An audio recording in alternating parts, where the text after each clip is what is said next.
Faire de la santé par de la pédagogie en découvrant, en apprenant, en sachant davantage sur ce qui nous arrive, comment on le traite et comment on peut le prévenir. Fidèles amis téléspectateurs, bienvenue dans Pédagogie et Santé. Aujourd'hui, avec notre invité, nous en découvrons plus sur ce que nous allons appeler la chirurgie digestive et proctologique. Chers amis, installez-vous et nous vous retrouvons juste après ceci.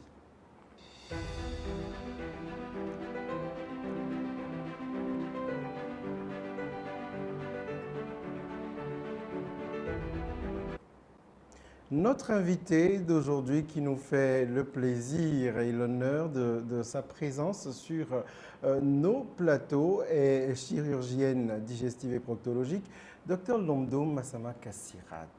Bonjour et bienvenue. Bonjour. Comment allez-vous? Je vais bien, merci. Plaisir de partager votre présence, mais pas que, aussi vos lumières, vos connaissances. Donc sur ce thème, nous allons parler de quelques pathologies du système digestif, qui donc emmènent les patients vers la chirurgienne digestive et proctologique que vous êtes. Alors, rapide généralité, c'est quoi une chirurgienne digestive et proctologique? Une chirurgienne digestive et proctologique, c'est une chirurgienne qui s'occupe de tout ce qui est intervention chirurgicale au niveau de l'appareil digestif. D'accord. Ça va de l'œsophage à l'anus. Maintenant, la discipline proctologique ou proctologie chirurgicale se focalise surtout sur l'anus et le rectum. Voilà. Alors, dans cette position, par exemple, il nous semble utile d'édifier nos téléspectateurs sur donc, quelques pathologies courantes ou communes qui souvent donc, se révèlent à vous, pour lesquelles vous êtes souvent consulté ou intervenez, du système digestif et peut-être au-delà. Alors, dans votre quotidien de praticienne, qu'est-ce qui, le plus souvent, identifions peut-être, disons, trois situations, trois cas parmi les plus courants qui viennent vers vous. Quelles sont-elles? Souvent, on consulte pourquoi? La première raison pour laquelle un patient va consulter chez un chirurgien ou une chirurgienne digestive et proctologique, c'est la douleur abdominale. Le patient vient, il dit « Docteur, j'ai mal au ventre. J'ai essayé les médicaments à la maison, ça ne marche pas. » La deuxième raison, c'est « Docteur, j'ai mal à l'anus. Je ne sais pas ce qui se passe, je sens une boule ou bien j'ai du sang qui vient sur le papier hygiénique lorsque je me nettoie. » Donc, souvent, c'est ça. Douleur abdominale, douleur anale. Donc, douleur abdominale pour le côté digestif et douleur anale ou proctalgie, on les appelle les proctalgies, au niveau anal de l'anus. D'accord. Alors, justement, c'est ces deux aspects-là que nous allons donc essayer d'explorer dans le temps imparti pour cette émission, sur donc deux plans pour chacune d'entre elles. En termes d'intervention, qu'est-ce que ça donne? Et en termes de prévention, qu'est-ce qu'on peut en dire? Donc d'abord, les douleurs abdominales. Alors, après diagnostic clinique, qu'est-ce que ça peut bien révéler et en quoi les interventions, j'imagine que c'est un spectre très varié, mais qu'est-ce que ça peut bien révéler et comment la chirurgienne digestive va intervenir par rapport à ça? Lorsque le patient vient, il se plaint de douleurs abdominales, tout d'abord, on doit interroger ce patient-là. Les douleurs ont commencé quand? Les douleurs ont quelles caractéristiques? Est-ce qu'il y a quelque chose qui calme ces douleurs-là, du genre une position ou alors un traitement?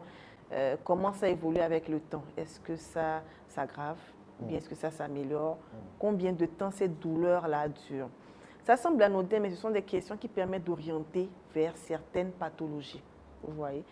Par exemple, si je parle de la cholécystite aiguë, l'inflammation de la vésicule biliaire. Vous voyez, la vésicule biliaire, c'est cet organe-là qui est sous le foie. là où la bile se trouve. C'est vert, voilà. Un patient qui a une cholécystite aiguë, il a des douleurs particulières. La douleur a commencé quand? La douleur a commencé il y a quelques mois, disons. La douleur se situe où? La douleur se situe à droite, en haut. Ok. Voilà. La douleur apparaît quand? Après avoir mangé des aliments gras, après avoir consommé des aliments gras et des repas riches. Voilà.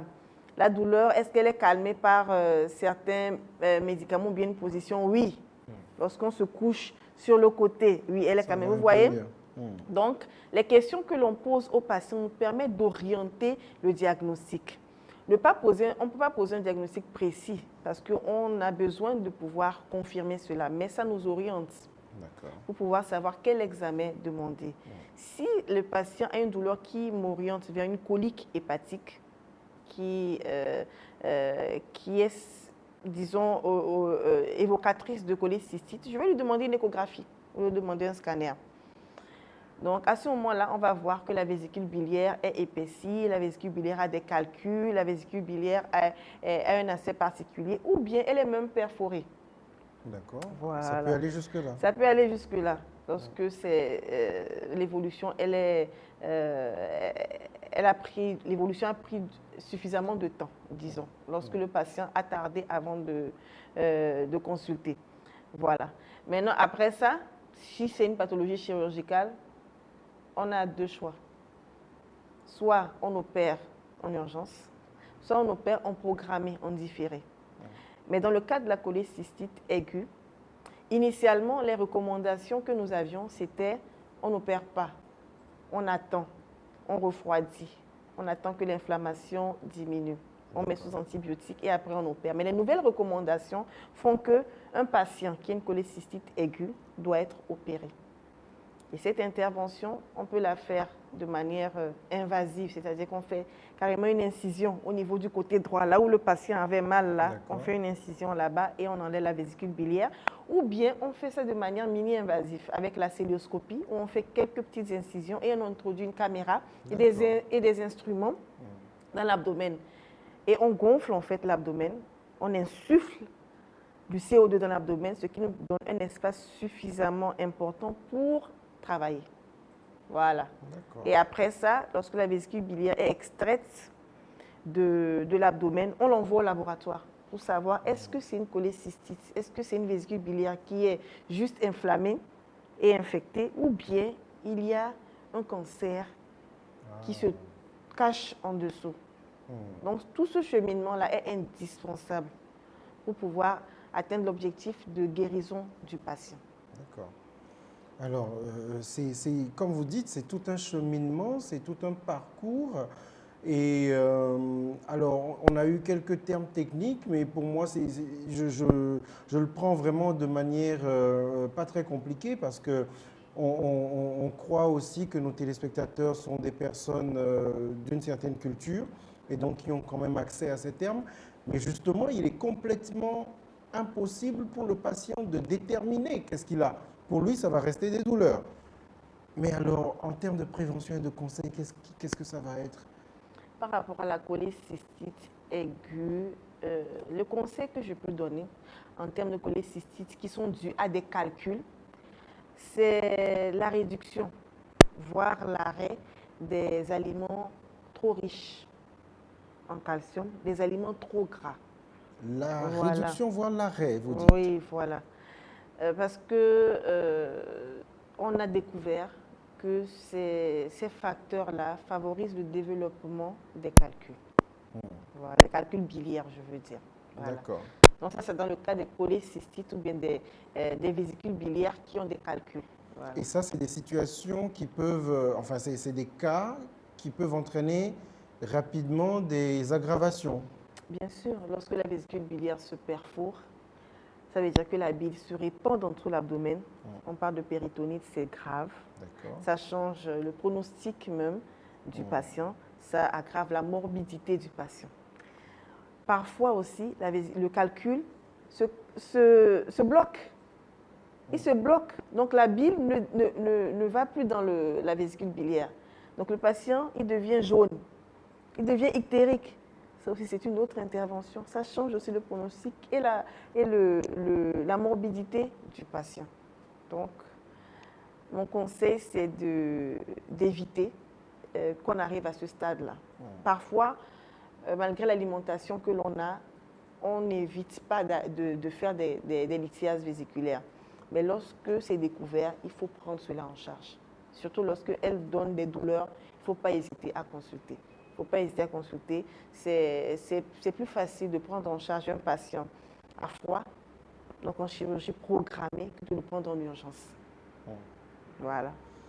Alors, j'ai tendance à esquisser un petit sourire parce que je vous vois toutes détendues en train d'expliquer et moi le visage fermé qui essaye donc de suivre et de comprendre pour nos téléspectateurs.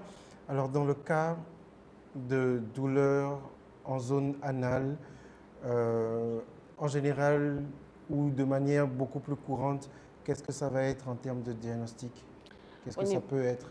Au niveau des douleurs anales, très souvent, c'est les hémorroïdes et aussi la fissure et la fistule anale. C'est trois pathologies totalement différentes, mais très souvent, c'est ce qu'on retrouve.